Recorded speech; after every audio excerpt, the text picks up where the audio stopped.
የመንደር ውል የመንደር ውል ሲባል ትሰማላችሁ። የመንደር ውል በተለይ ከቤት ሽያጭ ውል ጋር በተያያዘ ህገ ወጥ እንደሆነ ነው ብዙ ጊዜ የሚነገረው አይደል? አዎ፣ በመርህ ደረጃ የማይንቀሳቀስ ንብረትን ቤትን በመንደር መግዛት ህጋዊ ውጤት የለውም።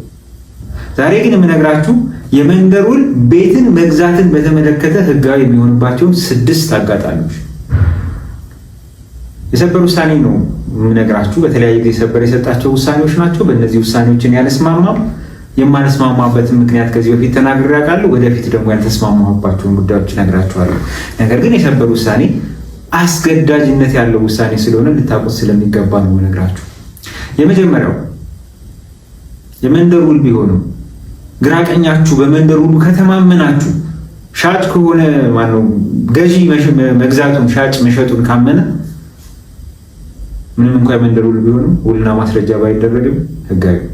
ሁለተኛ ውሉ እንደ ውሉ ተፈጽሞ ከሆነ በከፊል ወይም በሙሉ የመንደር ውል አድርጋችኋል። ነገር ግን የመንደር ውል መደረግ ላይ ገንዘብ መሰጣጣት አለ አይደለ? ያኛው ደግሞ ንብረቱን ያስረክባል። እንደ ውሉ ተፈጽሟል።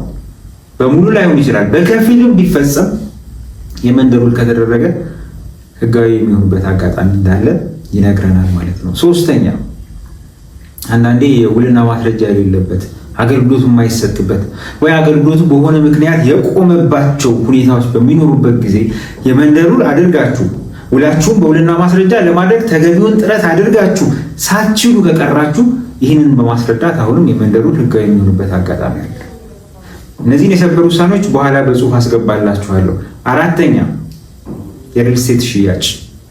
ብዙ ጊዜ ሪል ስቴት ውል ዋናው ቤት ከሪል ስቴቶች በሚገዙበት ጊዜ እነሱ ጋር ሄዳችሁ እነሱ ያዘጋጁትን ውል ነው አይደል የምትፈርሙት? የመንደር ነው የሚባለው። ይሄ ውልና ማስረጃ የተደረገ አይደለም።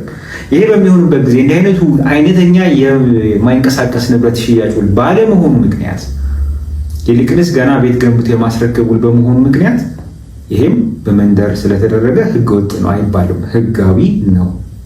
ነገር ግን ቤቱ ሙሉ በሙሉ ተጠናቆ ካርታ ኖሮት ከሆነ ይሄን ያደረጋችሁት ገና ለገና ከሪል ስቴት ስለገዛችሁ ብቻ ህጋዊ ነው ማለት ግን አይደለም።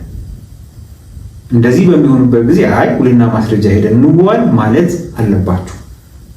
አምስተኛ የማህበር ቤት ቤት በሚገዙበት ጊዜ ቤቱን አይደለም ማለት ብዙ ጊዜ የሚገዛው የማህበሩ አባል ነው የምትሆኑት።